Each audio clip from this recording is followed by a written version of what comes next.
주님 감사합니다. 또 이 아침에도 우리를 깨워주시고 하나님 기도의 자리에 나오게 해주셔서 감사합니다.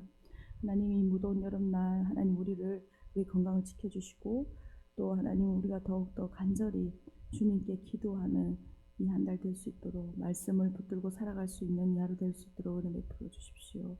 감사드렸고 예수 그리스도 이름으로 기도드렸습니다. 아멘. 찬송가 21장 찬양 드리시겠습니다.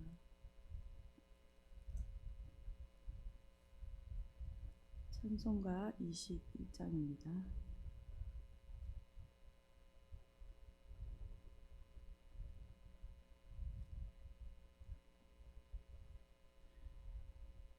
다 찬양하여라 전능과 창조의 주께 내오나 주 찬양 평강과 구원의 주님 성도들아 주 앞에 이제 나와 즐겁게 찬양하여라 다 찬양하여라 놀라운 만유의 주께 포근한 나의 민들 품어 주시는 주님 성도들아 주님의 뜻 안에서 내 소원 다 이루리라 다 찬양하여라 온 몸과 마음을 바쳐 이 세상 만물이 주 앞에 다 나와 찬양 성도들아 기쁘게 소리 높여 영원히 찬양하여라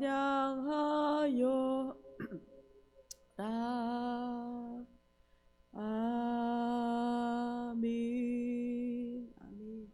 오늘 함께 보실 하나님 말씀은 사도행전 17장 16절에서 34절까지 말씀입니다. 사도행전 17장 16절에서 34절까지 말씀 신약 성경 217페이지입니다. 다 찾으신 줄 알고 함께 읽도록 하겠습니다. 바울이 아덴에서 그들을 기다리다가 그 성에 우상이 가득한 것을 보고 마음에 격분하여 회당에서는 유대인과 경건한 사람들과 또 장터에서는 날마다 만나는 사람들과 변론하니 어떤 에피쿠로스와 스토아 철학자들도 바울과 쟁론할세 어떤 사람은 이르되 이 말쟁이가 무슨 말을 하고자 하느냐 하고 어떤 사람은 이르되 이방신들을 전하는 사람인가 보다 하니 이는 바울이 예수와 부활을 전하기 때문이더라. 그를 붙들어 아레오파고로 가며 말하기를 내가 말하는 이 새로운 가르침이 무엇인지 우리가 알 수 있겠느냐. 네가 어떤 이상한 것을 우리 귀에 들려주니 그 무슨 뜻인지 알고자 하노라 하니 모든 아덴 사람과 거기서 나그네 된 외국인들이 가장 새로운 것을 말하고 듣는 것 이외에는 달리 시간을 쓰지 않음이더라. 바울이 아레오파고 가운데 서서 말하되 아덴 사람들아 너희를 보니 범사에 종교심이 많도다. 내가 두루 다니며 너희가 위하는 것들을 보다가 알지 못하는 신에게라고 새긴 단도 보았으니 그런즉 너희가 알지 못하고 위하는 그것을 내가 너에게 알게 하리라. 우주와 그 가운데 있는 만물을 지으신 하나님께서는 천지의 주제시니 손으로 지으신 전에 계시지 아니하시고 또 무엇을 부족한 것처럼 사람의 손으로 섬김을 받으시는 것이 아니니 이는 만민에게 생명과 호흡과 만물을 친히 주시는 이심이라.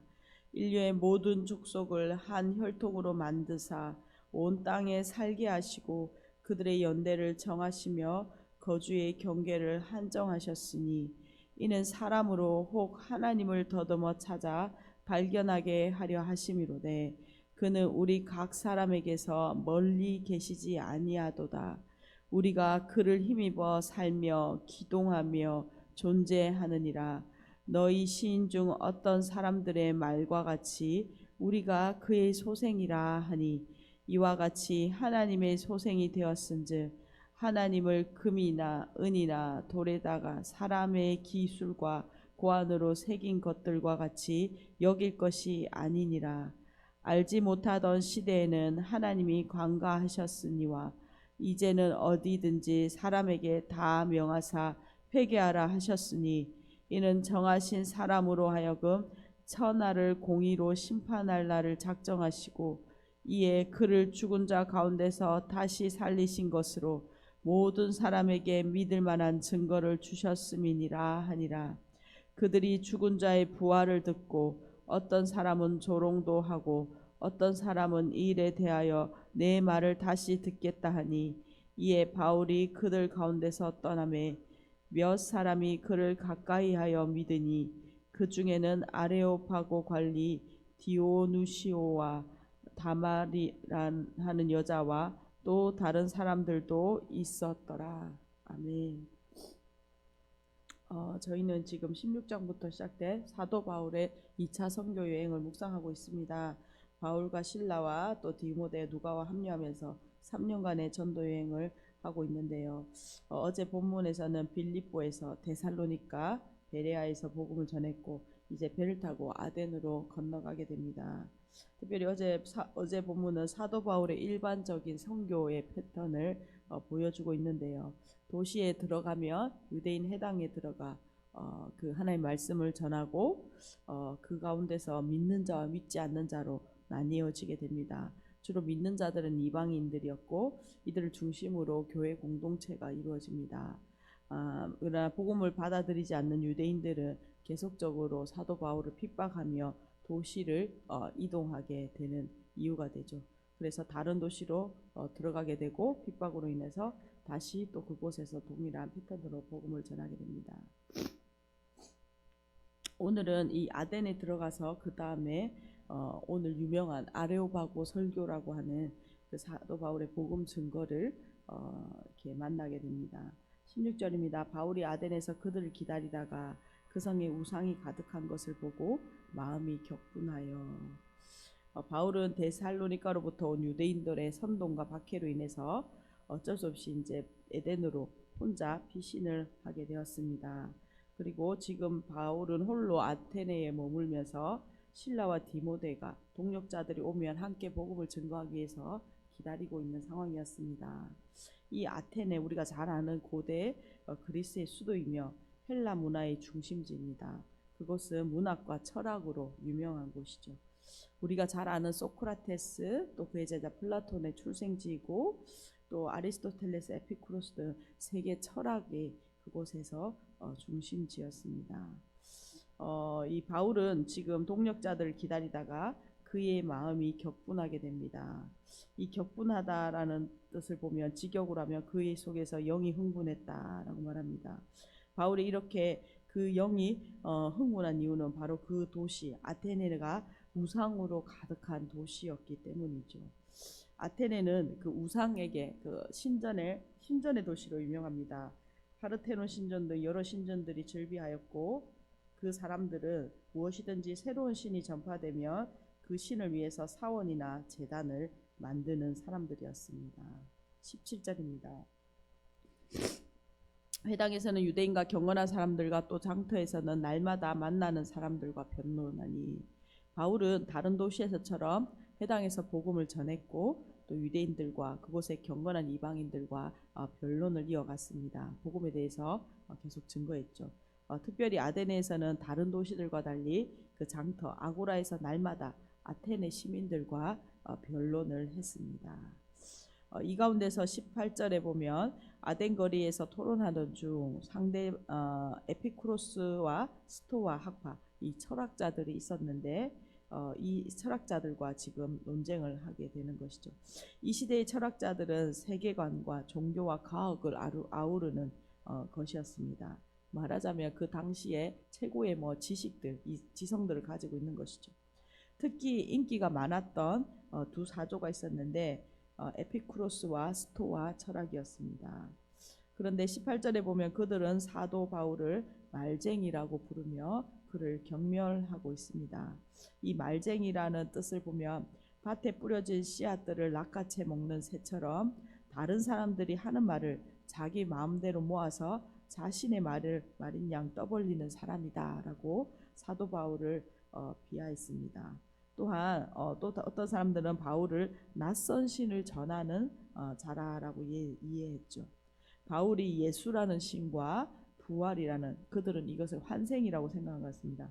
라는 신을 전하는 사람처럼 그들의 사고에서 이해하고 보였기 때문입니다. 그들이 고상한 지식을 가졌다고 자부하나 그들이 영적으로 무지하기 때문에 그 복음을 이해하지 못하는 것이죠. 19절부터 21절까지 이제 사도 바울이 그 사람들에게 붙들려 아레오바고라는 곳으로 가게 되고 그곳에서 이 말씀을 전하게 되는 배경을 이야기하고 있습니다. 19절 그를 붙들어 아레오바고로 가며 말하기를 내가 말하는 이 새로운 가르침이 무엇인지 우리가 알 수 있겠느냐. 내가 어떤 이상한 것을 우리에게 들려주니 그 무슨 뜻인지 알고자 하노라 하니. 철학자들은 바울을 아레오바고로 데려갔습니다. 이곳은 그리스신 아레스의 언덕이다라는 뜻을 가지고 있는데요. 이곳에서는 연설이나 재판들이 이루어지는 곳이었습니다. 그래서 철학자들은 바울이 전하는 것이 무슨 뜻인지 그 내용들을 검토하고자 그를 데려온 것입니다. 그러니까 좀 공적인 자리에서 이 설교를 하게 된 것이죠. 모든 아덴 사람과 거기에 나그네 외국인들이 가장 새로운 것을 말하고 듣는 것 외에는 달리 시간을 쓰지 않음이더라. 아덴 사람들은 늘 새로운 철학에 호기심을 가지고 토론하는 것을 좋아했습니다.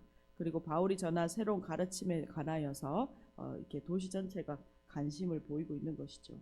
그러면서 오늘 22절에서 31절까지 그 유명한 아레오바고에서 사도 바울의 설교의 내용이 기록되고 있습니다. 먼저 22에서 23절까지 알지 못하는 신을 내가 너희에게 알려주겠다라는 내용을 말하고 있습니다. 사도 바울은 아레오바고 가운데 섰습니다. 바울은 헬라 철학에 익숙한 사람들에게 이제 복음 증거를 시작하고 있습니다. 먼저 바울은 아덴 사람들의 종교심, 당시 그들이 가지고 있던 디아몬을 두려워하는 그 신성을 가진 초월적 존재를 두려워하는 이 종교심을 언급합니다. 그러면서 바울은 아덴 시내의 곳곳에서 신상과 제단을 둘러보다가 알지 못하는 신들을 위한 단을 발견했다라고 말합니다. 그리고 이제 그 알지 못하는 신이 누구인지 그들에게 알려주겠다라고 말하고 있는 것이죠. 그러면서 24절부터 27절까지 이스라엘의 하나님에 대하여 지금 사도 바울은 설교하기 시작합니다. 24절에서 27절을 읽지 않고요. 제가 요약하면 바울은 이 신, 너희가 알고 있는 알지 못하는 신들, 그 신이 바로 하나님이신데 이 하나님의 속성의 9가지로 24절에서 27절까지 표현하고 있습니다. 그분은 먼저 만물을 지으신 분이시다. 그분은 창조주가 되심으로 만물의 주인이 되셨다. 그 하나님은 만물의 주인이시기 때문에 물질로 지어진 건물에 계시지 않는다라고 말합니다. 또한 그분은 결핍이 없으시기 때문에 물질적인 것으로 섬김을 받지 않으시고 오히려 그분은 풍성한 자비와 능력으로 만민에게 생명과 호흡과 만물을 주셨다라고 말합니다. 그분은 생명을 베푸셔서 한 사람으로부터 모든 민족을 만들어 온 땅에 살게 하셨다. 그리고 인류 전체를 민족으로 나누시고 그들의 연대를 정하시며 거주의 경계를 한정하셨다. 각 민족마다 나름의 방식으로 그분을 찾도록 하셨다. 그래서 사람들은 더듬어 그분을 발견할 수 있었다라고 말합니다. 그렇게 사람들이 찾을 수 있는 하나님이라면 그분은 각 사람에게서 멀리 떨어져 계시지 않다라고 말할 수 있다. 하나님이 멀리 계신 것이 아니라 너희 가까운 데 있다라고 말하고 있습니다. 그러면서 28절과 29절에 사도 바울은 즉 하나님이 인간과 가까이 계시다는 사실로부터 더 담대한 인간론, 인간이 어떠한 존재인지를 28절과 29절에 말합니다. 이 두 절을 요약하면 인간은 신을 힘입어 살며 기도하는 존재라고 말합니다. 인간은 신에게, 즉 하나님에게 전적으로 의존하며 다른 존재들과 달리 하나님과 특별한 관계를 누리는 존재이다라고 말한 것이죠. 그러면서 우리는 하나님의 소생, 즉 우리가 말하는 하나님의 자녀이다라고 말하고 있는 것이죠. 신이 아닌 것들을 예배함으로 신의 소생, 신의 자녀인 인간의 정체성을 부정해서는 안 된다라고 말하고 있습니다. 그러니까 하나님이 어떤 분이신지, 이스라엘 하나님, 우리가 믿는 하나님이 어떤 분이신지를 쭉 설명하고, 또 인간은 하나님을 의존해서 살아가야 되며 하나님과 교제할 수 있는, 우리가 하나님의 자녀이다라고 그는 설교하고 있는 것입니다. 그러면서 30절과 31절에 모든 사람이 믿을 만한 증거, 즉 예수님을 보내주셨고 그분 믿어야 한다는 것을 이야기하고 있습니다. 30절 한번 읽어보겠습니다. 알지 못하는 시대에는 하나님이 간과하셨거니와 이제는 어디든지 사람에게 다 명하사 회개하라 하셨으니 이는 정하신 사람으로 하여금 천하를 공의로 심판하신 날을 작정하시고 이에 그를 죽은 자 가운데서 다시 살리신 것으로 모든 사람에게 믿을 만한 증거를 주셨음이니라 하니라. 하나님은 자비로우셔서 알지 못하는 시대에는 헬라인들의 우상 숭배를 관과하셨습니다. 하지만 이제는 다릅니다. 지난날에 우상 숭배했던 일들을 회개해야 한다라고 사도 바울은 선포합니다. 그렇지 않으면 하나님이 세우신 정하신 사람이 천하를 공의로 심판하실 것입니다. 그는 죽었다가 살아나신 예수님이신 것이죠. 부활이야말로 모든 사람이 예수님을 믿어야 할 실질적인 증거이다라고 말하고 있습니다. 이 복음을 들은 사람들의 반응은 32절에서 34절까지 기록하고 있습니다. 바울의 설교를 듣고 당연히 반응은 두 가지로 나뉘어지게 됩니다. 어떤 사람들은 조롱했고 다음에 다시 듣겠다라는 핑계로 어떤 사람들은 그 복음을 거부했습니다. 하지만 복음을 들은 몇 사람만이 바울을 따르고 믿었다라고 오늘 34절에 말하고 있습니다. 아마 소수의 믿는 사람들을 통하여 아마 교회가 개척되었을 것입니다. 오늘 요약을 하면서 같이 기도했으면 좋겠습니다. 바울은 아테네에서 동력자를 기다리는 그 가운데서도 아레오파고에서 당대의 철학자들과 변론하며 그의 설교를 통하여 예수 그리스도를 증거하였습니다. 아덴은 철학의 중심지로 새로운 지식을 뽐내고 우상이 가득한 척박한 곳이죠. 이러한 복음을 전하기 척박한 곳에서 설교를 통하여 적은 수지만 복음의 열매를 맺게 하시고 교회 공동체를 이루게 하셨습니다. 오늘 이 바울의 담대함과 같이 우리의 상황과 환경과 형편을 뛰어넘어 복음을 증거하고 또 복음을 따라 살아가는 우리들 교회와 공동체와 또 우리들 한 사람 한 사람 되기를 간절히 소망합니다. 특별히 선교지들을 위해서 기도했으면 좋겠습니다. 우리가 기도하고 또한 후원하는 선교지들이 있습니다. 이러한 사도 바울의 상황과 같이 우상이 가득한 곳, 그리고 또 많은 다른 지식들로 가득한 곳에서 부활하신 예수님을 증거하고 있는 이 선교사님들 가운데 복음의 열매들이 있게 하여 주시고 척박한 땅에서 담대한 이 말씀을 증거할 수 있도록 우리가 또 기억나는 대로 또 우리가 섬기는 선교지들을 위하여 함께 선교사님들 위하여 기도했으면 좋겠습니다. 같이 기도하겠습니다.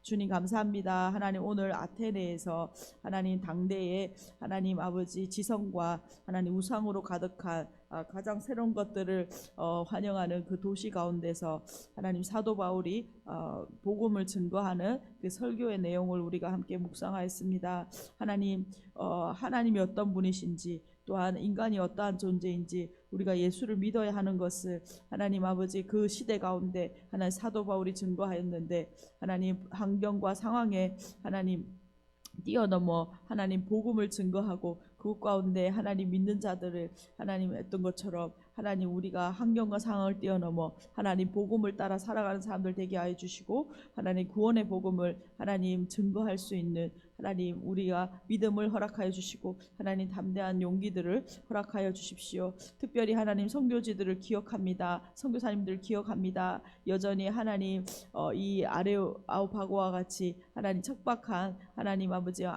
도시 가운데서 하나님 지역들 가운데서 복음을 증거하는 선교사님들 기억하여 주시고, 하나님 복음의 하나님 아버지 열매들이 하나님 예수 그리스도를 어떠한 상황 가운데서도 하나님 담대히 증거할 수 있도록 하나님 그 선교사님들 가운데 은혜 베풀어 주시고, 특별히 하나님 환경을 뛰어넘어 하나님 여전히 역사하시는 하나님의 복음이 하나님 증거될 수 있도록 주님 오늘도 하나님 선교지들 가운데 하나님 선교사님들 가운데 하나님 사도 바울의 그 역사들이 일어날 수 있도록 은혜 베풀어 주십시오. 담대함으로 복음 증거하게 하여 주십시오.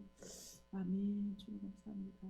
주님 감사합니다. 오늘도 말씀을 묵상하였습니다. 하나님 상황과 형편을 뛰어넘어 하나님의 복음을 담대히 증거했던 하나님 바울의 모습을 우리가 보게 됩니다. 하나님 오늘도 이 땅 가운데 하나님 환경과 형편을 뛰어넘어 여전히 하나님 그 복음이 복음되어지고 하나님 우리의 삶을 뛰어넘어 역사하시는 하나님 그 복음의 역사를 오늘도 보게 하여 주시고, 특별히 하나님 선교지와 선교사님들 하나님 이 복음의 분투를 하고 있는 하나님 그 곳곳마다 주님 사도 바울과 같이 하나님 말씀을 증거함으로 하나님 그 말씀이 선포되어지고 그 땅에 하나님 교회가 개척되어지는 복음이 예수 그리스도를 믿는 자들이 돌아오는 하나님 놀라운 은혜들이 일어나게 하여 주십시오. 하나님 복음이 어떠한 상황과 형편과 환경 가운데 사랑 가운데 제한되지 않는 것을 하나님 우리가 고백합니다. 이 복음으로 살아가는 하나님 우리의 삶을 되게 하여 주십시오. 감사드렸고 예수 그리스도의 이름으로 기도드렸습니다. 아멘. 함께 기도하시겠습니다.